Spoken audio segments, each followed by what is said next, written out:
Hello and welcome to another channel update. My name is Commissar Hecht, and we are about to do, we're going to cover over a few things for this channel update.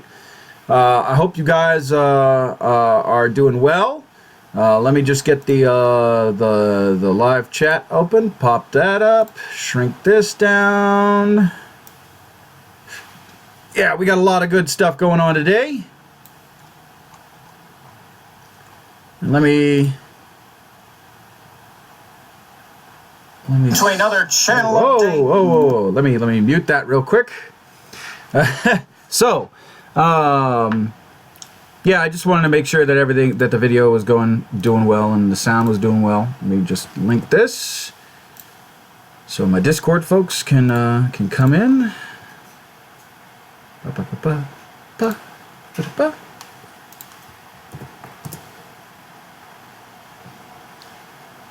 And there we go. Alright, cool. So, welcome to another channel update. My name is Commissar Hecht. I hope that you guys are excited for this channel update. I know I've been away and the channel's kind of not had a lot of activity. I think I put out maybe one video last week. Week before that. Let me take a look actually. I really did think I only put out one video last week. And if that's the case, I'm sorry. Sounds all good here. Thank you, Altazi, and welcome. And good afternoon. Yes, good afternoon. Good afternoon. Yeah, let's go to uploads real quick. Yeah, 1 week was the last week was the Eldar battle. Dark Eldar versus White Scars battle. So, yeah, I promise I'll put out more content. It hasn't really been, it's been really busy this month. So, or not really, not busy as in like so this month has been busy in the sense of I had holiday stuff to prepare for. My wife and I decided to spend some time together, you know, doing the whole family thing. So there wasn't a Solisian campaign for the episode 19 didn't happen on the 16th, which should have happened, but it didn't. And chances are episode 19, or sorry, not episode 19, episode 20. Episode 20 is probably not going to happen until after the new year. I think I projected it out to January 13th, so a full month of no Solisian campaign. So yeah, there's that. So asides the battle report, that's really been only the big thing that I've uploaded last week. So yeah, there's that. So, announcing winners. While we get to that. So what we're going to cover in the video is we're going to cover the channel update. We're going to cover the unboxing. We're going to cover the 40k winners, the thank yous, and then other announcements. Alrighty? And then I'll read some of the comments. So, so the update is that I am sorry that I haven't been able to post out a whole lot of videos, a whole lot of content. The last content that I put out was a week ago, and that was the Dark Eldar versus White Scars, which everyone liked. You know, as of this update, it's got 376 views. So that is awesome. So there's that. And you know, I'm glad that people like that, like that battle. There were a lot of good comments, a lot of awesome comments. So people were very excited to get that. All right, so let's do these. Oh, I got some spam.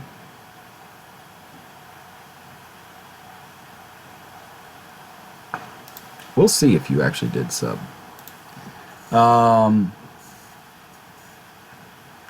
So we'll so yeah, it's been a very interesting month. So I've been busy with getting airmen squared away for their EPRs, because EPR season for the Air Force starts in November for the tech sergeants, goes all the way until March for the airmen. So that large slice of time gets eaten up. So like the holiday schedule is really, really tight with airman EPRs, NCO EPRs, senior NCO EPRs. So there's all that stuff. Now I just write NCO, I write my EPR and my airman EPRs. So basically since November all the way to March, I'm going to be doing EPRs. So a lot of my spare time where I would be generating content is getting thrown into the EPR season. So I do apologize for that. But also, we had my squadron holiday party, my wife's squadron holiday party. So episode 20, which was supposed to be aired on the 16th of December, that didn't happen. So because, you know, she doesn't ask for time off when I do D&D. She understands how important D&D is to me, and she understands how important YouTube is to me. Not that she's not important, or not that my daughter's not important, but she understands, like, this is one of my ways of creating and releasing pressure and being creative and whatnot. So she gets that. And she gets the mission that I'm doing, you know. So there's that, right? And I'm super excited that I was able to get out and be a couple with my wife, because when there's a kid in the mix, for those of you who have kids, or for those of you who are planning to have kids, when there's a kid in the mix, being like the happy married couple that doesn't have a care in the world, that goes out the window. You could still be the happy married couple, it's just now you have to have a care. So there's that. Little bit of fatherly advice there for the glory of myself being a dad for 2 years. So as I apologize, there hasn't been a whole lot of content for the past week. But I promise you, Friday I'm filming a battle report. That will get published hopefully over the weekend, so before Christmas. And then there won't be a battle report for, I think I may squeeze one more in for December. Let's see. I've got I've got 2 battle reports for December. God, I'm terrible. Well, we all knew that December was going to be a rough month anyway with all the holidays, but I'll try and squeeze one more. So with 3 battle reports, I'm averaging 3 a month, which isn't bad, but it's not great either, seeing as the battle reports are what draws the viewers in. So there's that, and for the content like Wolfenstein, I'm still waiting to see. I'm basically waiting for Christmas. I did suggest my wife to get me a video capture card. And the thing with the video capture card is what it does instead of Twitch is that it keeps the fidelity of the graphics the same. Okay, so basically I plug it into my Xbox and my TV,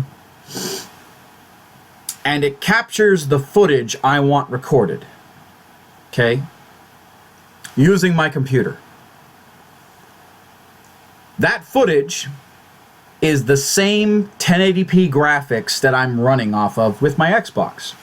So I'm hoping, my hope of hopes, my dream of dreams is that you guys will start seeing Xbox footage at the clarity that I see it as.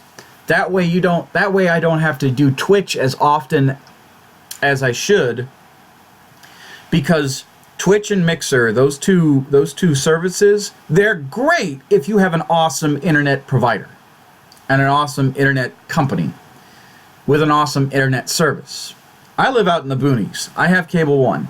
It does the job, but it's not the greatest.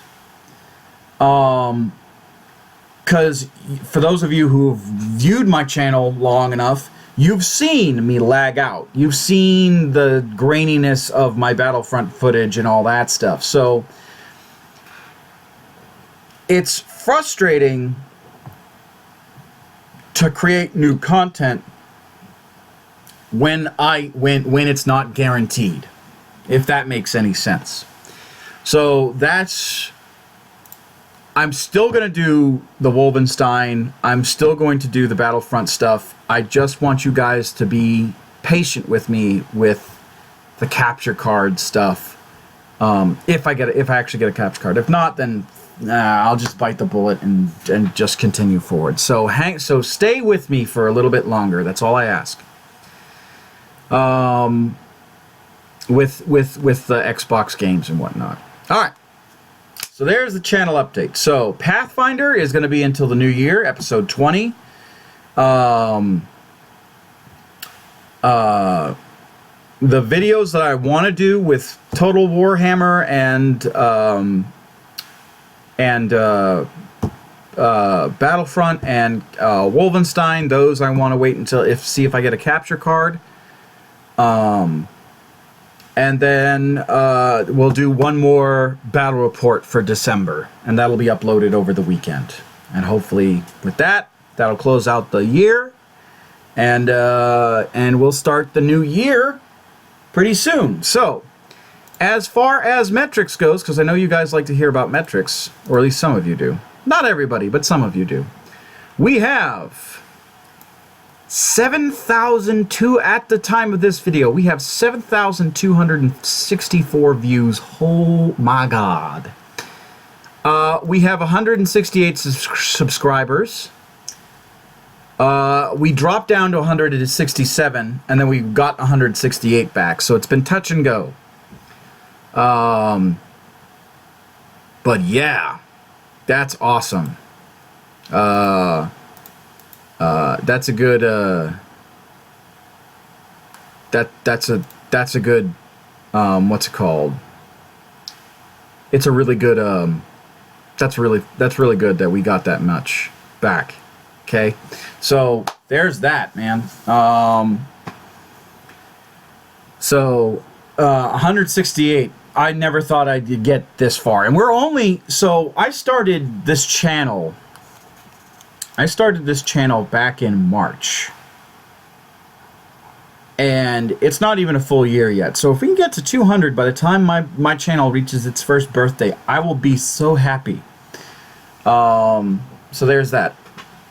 So that's all the metrics. All right, so let's get into the unboxing. So I don't know if you guys know about this or know about this series, but the Gaunt series of Black Library.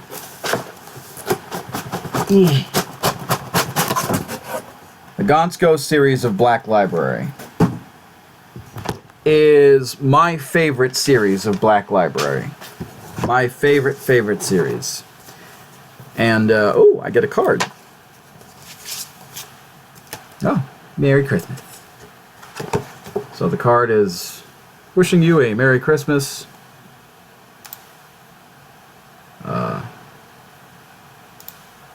There we go. Oh, man. That is outrageously bright. Well, you can't see it, but it's saying wishing you a Merry Christmas. And it's this sucker right here. Wow, that's bright. That sun is pretty bright. So there's that. I may just have to tilt it just a little bit to get the bleach out of there. All right. So we have this box. It's oh, it's labeled. Don't know if you can see that. There we go. If we tilt it, so 1,737.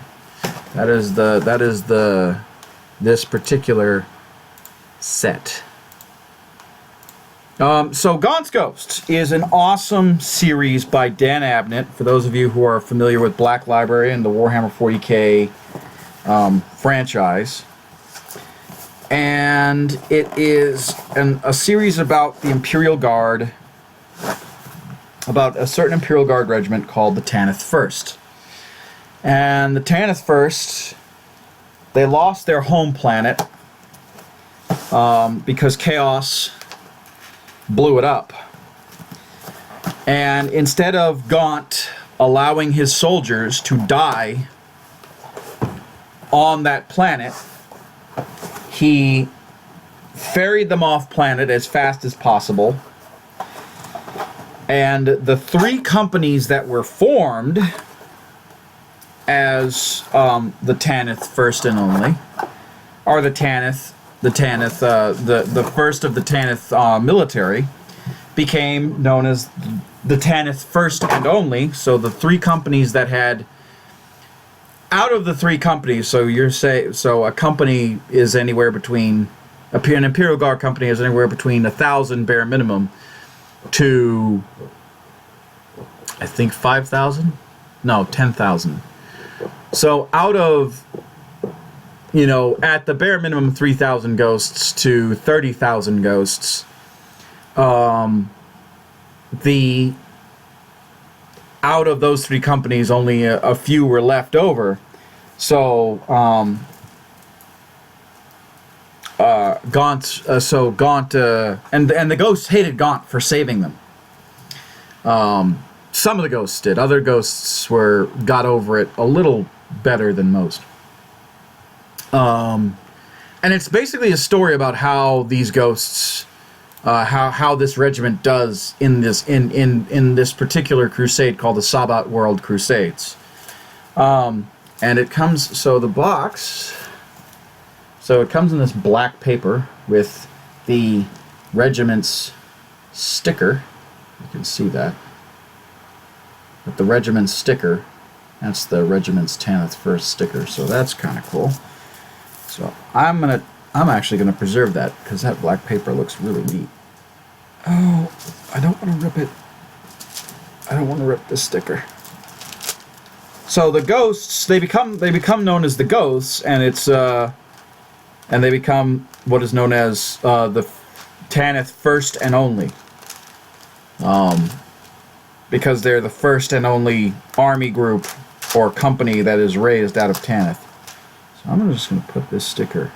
I don't know where I want to put the sticker. This is a nice little sticker. I'm going to save this. You know what? Where can I put this so that it is in respect, in homage around this room? I don't know. I know exactly where I can put this sticker. So I have a very old Imperial Guard box. Gaunt's Ghost box. Right? Old models. Old Imperial Guard models. Right? Of Gaunt's Ghosts. Some of the old characters. So I'm going to put this sticker right here. I still have all the pewters in them too. Bam. Isn't that respectful? Isn't that decent? So there we go. So there's that, right? Let's put that right back there. All right. And it comes in this awesome little case. Ooh, look at that. This is awesome. It's a pretty hefty case. And so for Tanith for Emperor, Tanith First, confidence level Vermilion clearance only. Ooh, most excellent. Departamento, warning. There's the little warning ticket right there. So yeah, I love this. Oh, that is so nice. It comes right off. Look at that. Oh, that's lovely.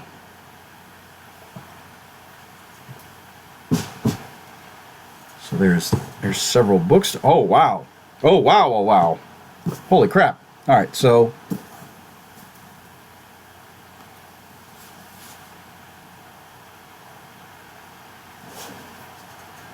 this is the book right here. This is the textbook.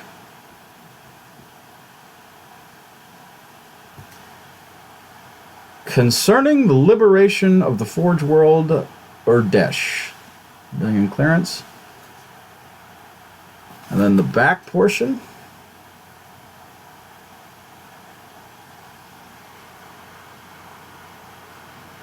This is lovely. I love this. Oh, and look, it's got literally all the planets that we've of the Sabbat worlds. This is what a system map looks like of this particular crusade. Oh, that is amazing.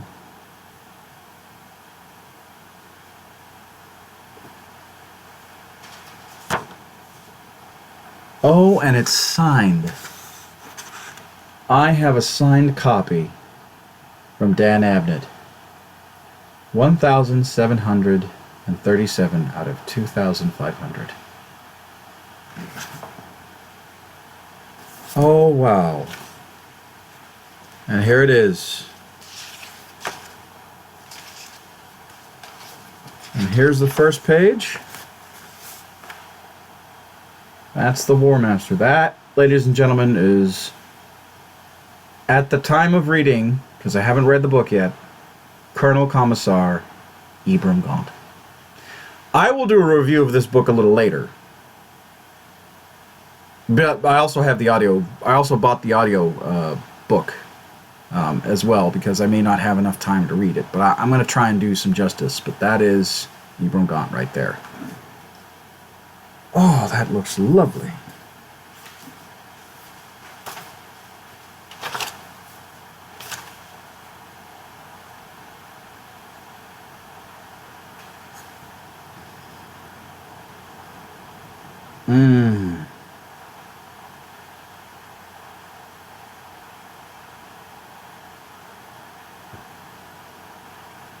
That is just...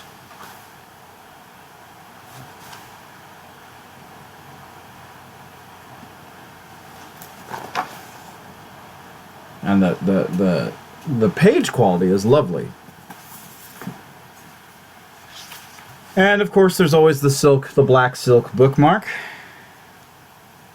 But there's more. There is more. Oh, this is a nice solid book right here. Yes, Commander Farsight, this is just a lovely little book right here. Yes, it is. And hello, Commander Farsight. Oh, this is awesome.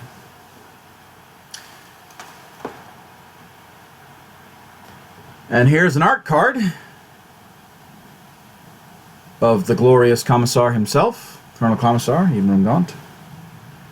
There are only a few Commissars that actually have ranks, so a little bit of Imperial Guard lore, because I know we love talking about lore and whatnot. A little bit of Imperial Guard lore. There's only a few Imperial Guard officers in total that hold both rank as the Commissariat and there's more stuff. Oh my God. Rank in the Commissariat and as and rank as an Imperial Guard officer. Tanith Tactica. Okay, so this is the second book, Tanith Tactica. I wonder what this is about. I'm generally in Departamento Minitorum.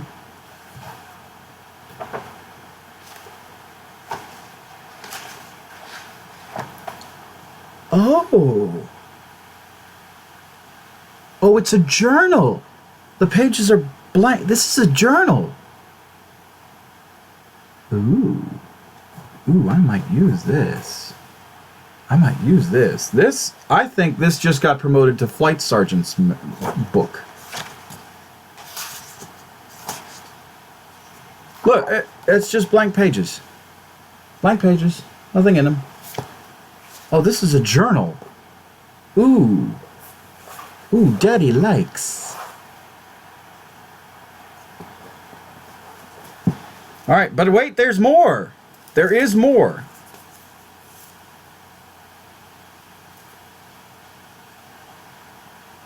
Ah! So, if you haven't if you haven't read any of Gaunt's Ghosts, any of Dan Abnett's previous work, the Highness Ser Amaduke is the ship in the Salvation's Reach book that Gaunt flies in. I have a Highness Ser Amaduke patch. That's cool. That's cool. And there's a little card with it too, although it just might be giving it backing. Oh yeah, it's just backing. Oh, and all the little packets have Tanith First stamps. So this is what I was really...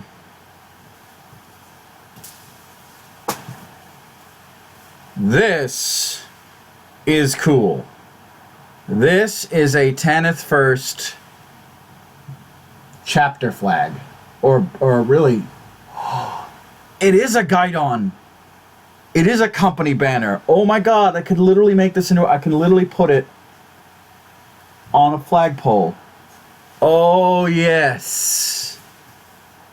Yes. Look at that. Look at that. Is impressive. I know. I mean, if I ever have to cosplay as somebody from a regiment, the Tanith First is it. Look at that. That's amazing. That's awesome. And there's more.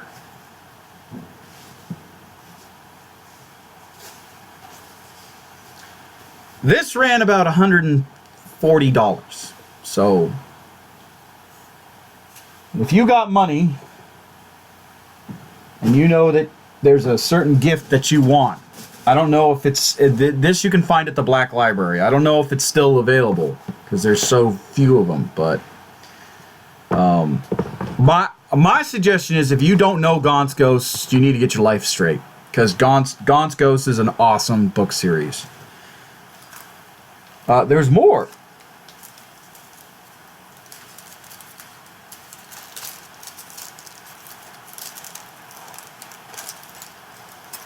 So we have a Tanith First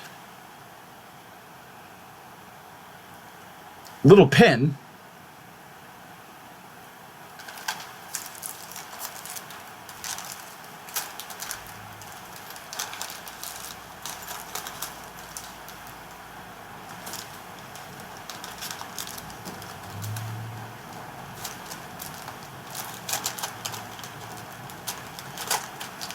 Come on.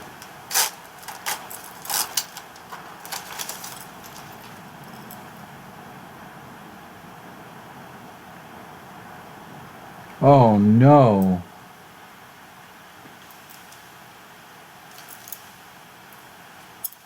Oh no.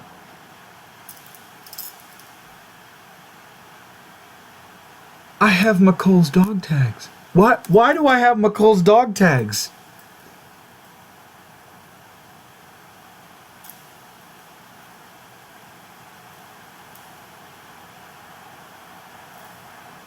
What? Why do I have McColl's dog tags? Dan Abnett, do not kill McColl. That is really the only... If you have not read of any of Dan Abnett's work with the Gaunt's Ghost series, he is notorious for killing off characters. He's actually worse than George R.R. Martin. Like, he makes them suffer for years for books until, like... I will fucking burn everything down to the ground if he kills off McColl. Why do I have his dog tags? Oh, I'm so nervous. I don't want to read the book now. Oh, fuck. He does that. He does that in every single... It doesn't matter what book he writes. Whether it's Eisenhorn, whether it's Ravener, whether it's... Gaunt's Ghosts, every book he writes, he kills off like a near and dear character. I actually, there have been several times where I have stopped reading Gaunt's Ghosts for like a solid, like, I stopped reading Gaunt's Ghosts, after I think the 5th book. He killed one of my favorite characters. I'm not going to spoil who, but I think it was in the 5th book, he killed off a favorite character of mine, and I threw the book out. I actually, like, it was my own personal book. I threw it out. I let the bitch on fire. And then I realized I shouldn't have done that because I needed to finish the book. But I was so angry. You don't understand. This right here makes me worried.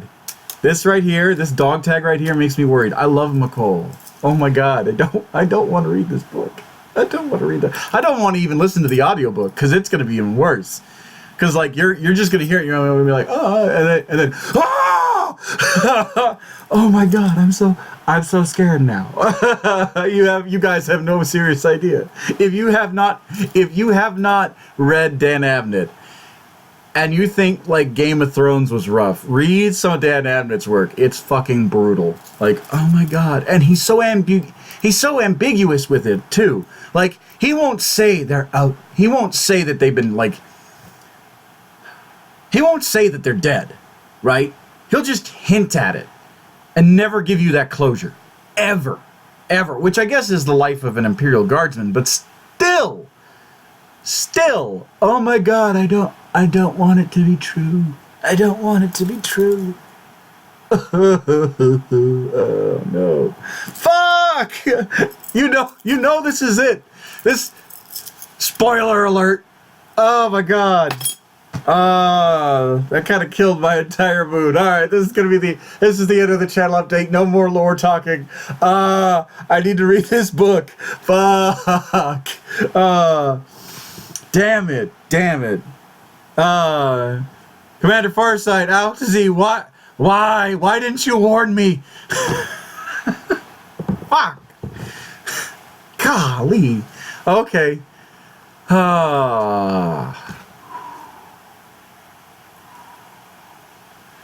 Shit. Damn it. Oh, man. Whoo! Oh, I'm upset. That like ruined my entire day. Oh, damn it. So, no, it's a really good series. I'm honestly, besides Game of Thrones, really the only people who I truly care about are the ghosts and Gaunt. Which is why I'm super worried about, oh my God, I can't believe this.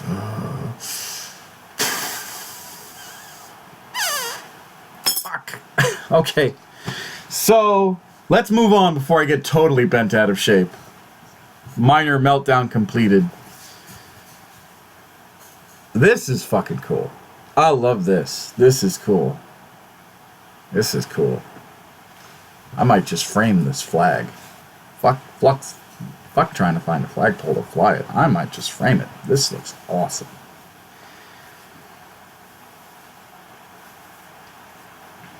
So.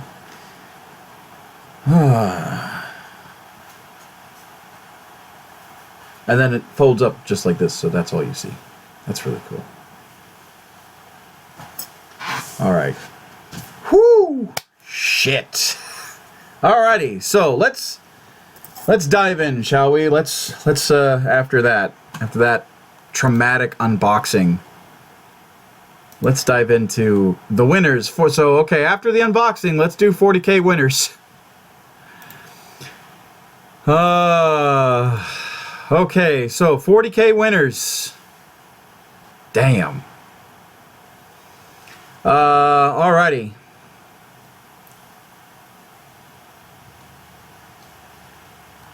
So, did we announce winners for...